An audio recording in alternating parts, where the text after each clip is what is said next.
کہ کیا علاج کے لیے جنات کی حاضری کرنا ضروری ہے؟ السلام علیکم قاری صاحب۔ وعلیکم السلام۔ جی قاری صاحب۔ الحمدللہ وقفا والصلاۃ والسلام علی رسول اللہ اما بعد۔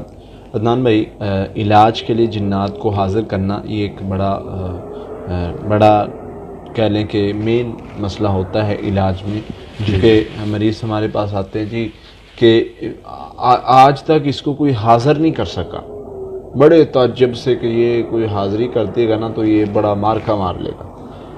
ہمیں فرق دیکھنا ہے، نبی صلی اللہ علیہ وسلم نے کیا سکھایا ہے، ٹھیک ہے، اور ہم کیا کر رہے ہیں۔ کہیں ہم ڈی ٹریک تو نہیں ہو رہے، ہماری ڈائریکشن غلط تو نہیں ہو رہی، ہم کہیں بھول تو نہیں گئے، ہمیں کہیں بھٹکا تو نہیں دیا گیا۔ تو یہ چیزیں جو ہیں یہ بہت اہم ہے سمجھنا۔ ایک چیز ہمیں سکھا دی گئی کہ علاج میں کوئی بندہ نیا کام کر کے دکھائے گا تو وہ بہت بڑا معالج ہے، وہ بہت بڑا عامل ہے۔ کوئی ایسے بہترین صدقہ جاریہ حاصل کرنے کے لیے اس ویڈیو کو لائک کریں، شیئر کریں، کمنٹ کریں اور ہمارے چینل کو سبسکرائب کریں، پیج کو لائک کریں۔ قرآن سے روحانی علاج ہاتھ کرے اور تعویذ ہاتھ میں رکھ دے اور ان پہ آپ کے نام بھی لکھے ہوں تو آپ کے بلے بلے، پیر صاحب نے تو جو ہے، مولانا صاحب نے تو جو ہے 1 منٹ لگایا، میرے تعویذ نکال دی، میرے ہاتھ پہ رکھ دی۔ اور میرے نبی صلی اللہ علیہ وسلم کا طریقہ دیکھو، میرے نبی صلی اللہ علیہ وسلم تو حضرت علی رضی اللہ عنہ کو بھیج رہے ہیں کہ جا کے نکال کے لاؤ کنویں سے تعویذ اور جادو کو، ان چیزوں کو۔ تو تم میں کیا ایسی طاقت آ گئی ہے جو تم ہاتھ سے پکڑ کے تعویذ نکالی جا رہے ہیں؟ صحیح بات ہے، سوچنے کی بات ہے۔ بالکل۔ اور واللہ شیطان دعوت دیتا ہے، آفریں کرتا ہے، جو اہل توحید ہیں، جو راکی علاج کرنے والے، ان کو دعوتیں دیتا ہے جو حق پر ڈٹے ہوئے ہیں کہ آؤ میرے ساتھ مل جاؤ، تم سے بھی یہ کام ہوں گے، تم بھی ہاتھ کرو گے تعویذ آ جائیں گے، ہاتھ کرو گے بادام آ جائیں گے، ہاتھ کرو گے کھجوریں آ جائیں گی، ہاتھ کرو گے مٹھائی آ جائے گی، تم سے بھی یہ سارے کام ہوں گے۔ لیکن اس کے لیے کیا کرنا پڑے گا؟ شیطان کو راضی کرنا ہے، شرک کر کے، اللہ کے ساتھ شریک بنا کے۔ تو یہ طریقہ میرے نبی صلی اللہ علیہ وسلم نے سکھایا ہے کہ کیا کرنا ہے اور کیا نہیں کرنا ہے۔ اب حاضر کرنا، جن کو حاضر کرنا، یہ دیکھیں کہ سمجھیں اس چیز کو کہ جنات، قرآن تو کہتا ہے وَقُلْ رَبِّ أَعُوذُ بِكَ مِنْ ہَمَزَاتِ الشَّيَاطِينِ وَأَعُوذُ بِكَ رَبِّ أَن يَحْضُرُونِ سورۃ المؤمنون آیت نمبر 97-98، کہ تم اللہ کی پناہ میں آؤ، کہہ دو کہ پناہ مانگو اللہ سے۔ کس چیز سے؟ جنات شیاطین کی شرارتوں سے بھی، اور اس چیز سے کہ یہ تمہارے پاس حاضر ہوں۔ اللہ تمہیں سکھا رہے ہیں کہ اس چیز سے پناہ مانگ لو کہ وہ تمہارے پاس حاضر ہوں، اور ہم کہہ رہے ہیں کہ حاضر کیوں نہیں ہوا؟ یہاں حاضر کر کے علاج کرنا، حاضر کر کے بات کرنی۔ مجھے کسی نے سوال کیا بھی ریسنٹلی، کچھ دن پہلے، ایک مریض ہے، مولانا صاحب یہ ایسے نہیں جان چھوڑیں گے، ایک بار ان کو بلا کے حاضر کر کے کریں نا بات ان سے۔ اکثر لوگ یہی کہتے ہیں تو پھر یہ جائیں گے۔ میں نے کہا بھائی بہنے ایسے ہی، میں نے کہا میں ان سے بات نہیں کرتا۔ کیوں جی؟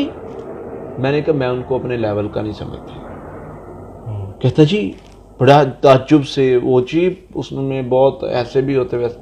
میں نے کہا میرے بھائی، مجھے یہ میرے اللہ نے مقام دیا ہے، مجھے اشرف المخلوقات بنایا، میرے پاس جو میرے نبی صلی اللہ علیہ وسلم کا دیا ہوا علم ہے، جو چیزیں بتائی ہوئی ہیں، جو ان کی سنت ہے، میں اس پر عمل کرتا ہوں، میں کامیاب اور مضبوط ہوں انشاءاللہ۔ میں اللہ پر توکل کر کے ان کے مقابلے میں نکلا ہوں، میں کمزور تھوڑی ہوں۔ میں کیوں بات کروں ان سے؟ میں کیوں ان سے جو ہے وہ گفتگو کروں؟ میں ان کو اجازت نہیں دیتا میرے سامنے آ کر بیٹھے، میں ان کو اجازت نہیں دیتا انشاءاللہ اللہ کے حکم سے کہ یہ میرے سامنے کسی مریض میں آ کے اس طرح کی حرکتیں کریں۔ کیوں بھائی؟ ہم کمزور ہیں کوئی؟ یہ چیزیں بتانا چاہ رہا ہوں، معالجوں کو سکھانا چاہ رہا ہوں۔ بھائی کیوں ایسے ہوا؟ اللہ کے نبی صلی اللہ علیہ وسلم کی تربیت تو یہ ہے، صحابی آتے ہیں، مختلف کتابوں میں یہ حدیث موجود ہے، صحیح مسلم، ترمذی وغیرہ میں، کہ صحابی آئے حضور صلی اللہ علیہ وسلم، عثمان بن عباس، حضور مجھے نماز میں کوئی چیز پکڑتی ہے، نماز میں مجھے لگتا ہے میرے اندر کوئی چیز حلول کر گئی، مجھے نماز میں بھلا دیتی ہے، مجھے نماز میں بھٹکا دیتی ہے، مجھے بے ہوش کر دیتی ہے۔ آپ نے پکڑا اس کو اور فرمایا اخرج عدو اللہ، اخرج عدو اللہ، اور ان کے تھپکیاں دی۔ کمر پر مارا 3 بار اور کہا اللہ کے دشمن اس میں سے نکل. آپ نے تو بات نہیں کی اس سے. ان کو ذکر سکھایا, پڑھائی سکھائی. دیکھیے تو صحیح نا اپنی طاقت کا مقابلہ. اگر تمہارا مقابلہ حضرت سلیمان کے دور میں ہوتا ہے علیہ السلام کے دور میں, تو تب دیکھ لو کیا انسان کی طاقت ہے اور کیا جن کی طاقت ہے. جن کہتا ہے آپ کی مجلس ختم ہونے سے پہلے آئے گا, انسان کہتا ہے, حضرت سلیمان نے کہا نہیں مجھے پہلے چاہیے. انسان کہتا ہے, اللہ فرماتے ہیں جس کو کتاب کا علم دیا وہ کہتا ہے میں, آپ ادھر دیکھ کے ادھر دیکھیں, تخت آیا ہوگا اور آیا ہوا تھا. یہ انسان کی طاقت ہے, اس چیز کو سمجھیں. باقی علاج کے لیے کسی چیز کو وہ کرنا, حاضر کرنا اور یہ ساری چیزیں جو ہیں یہ میرے خیال سے بے معنی ہیں, ان کا کوئی ضروری نہیں ہے. نبی صلی اللہ علیہ وسلم نے یہ ہمیں نہیں سکھایا. اگر کوئی اپنے تجربے کی بنا پر ایسے کرتا ہے, میں اس کو یہ نہیں کہتا کہ میں اس پر کوئی فتویٰ نہیں لگاتا, وہ ایک تجربہ ہے اور علاج میں تجربے کی اجازت ہے.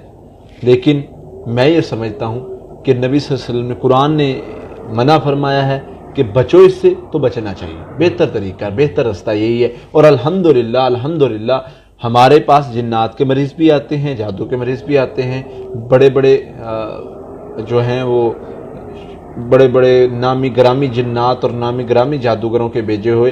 اللہ تعالیٰ ہمیں, اللہ کا فضل ہے, ان کی جرت نہیں ہوتی کہ وہ سامنے بول بھی جائیں, اور نہ ہم ان کو اتنی اجازت دیتے ہیں, نہ ہم ان سے باتیں کر کے اپنے آپ کا وزن کم کرتے ہیں کہ وہ ہمارے اوپر غالب ہوں. اور یہ اللہ کی مدد اور اس کی نصرت ہے. اللہ تعالی ہمیں ان شر سے محفوظ فرمائے. بہت شکریہ.